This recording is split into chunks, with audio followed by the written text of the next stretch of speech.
سيدة غلبوز، جيت لكم اليوم في وصفة تغريبية إفريقية بالكراميل اللي تذوب في اليد أقبل الفم. مقادير مضبوطة، راح تكون ناجحة معك من أول مرة مع كامل الخطوات، تبعيهم راح تنجح معك. احنا موالفين الغريبية نشربوها مع لاتاي مع القهوة هذه تنتكل هكذاك. هنايا واش عندنا كيلة تاع سمن يكون محررة المطبخ، 3 كيلات تاع فارينة اللي كنت حمصتها على فوق في المقلاة نورمال.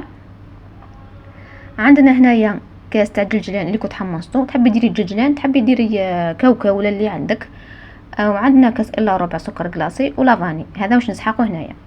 نفرغ السمن تاعنا في الغيسيبيون تاعنا وندير له سكر كلاصي ولافاني، ونخلط السكر قبل مع السمن جيدا مليح باش الغريبي تاعنا تجي طريه. من بعد نزيد الجلجلان تاعنا ونزيد الفارينه. ندخلهم نبدا بالفارينه نديرها غير بدفعات، يعني ما نديروش كامل دفعه واحده، ونطمها غير باليد فقط.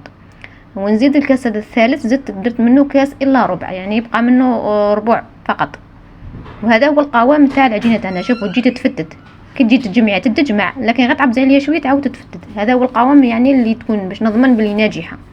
هاي لك تعبزي عليها وهي تتفتت تتلم لك نورمال، بصح غير تحكي تعبزي عليها تتكسر.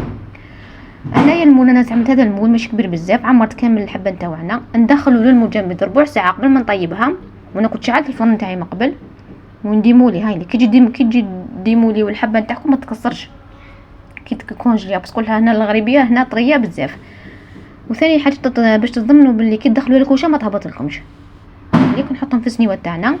طريقه الطهي نتاعها تحطيها على في الوسط، في الكوشه تاعك في الوسط على نار تكون هاديه، ونطيبوها غير من تحت، ما طيبوهاش من الفوق. كي تشوفيها حمارت من تحت خرجيها وما تمسيهاش حتى تكون بردت تماما. وزوقتها هنايا بشويه تاع الكراميل من الفوق، وبهذاك ديكوروها كيما تحبوا. انا حبيتها بذوق الكراميل، تجي تذوب في اليد قبل الفم، ويعني تتكل وحدها، يعني بلا قهوه بلا اتاي بلا اي حاجه.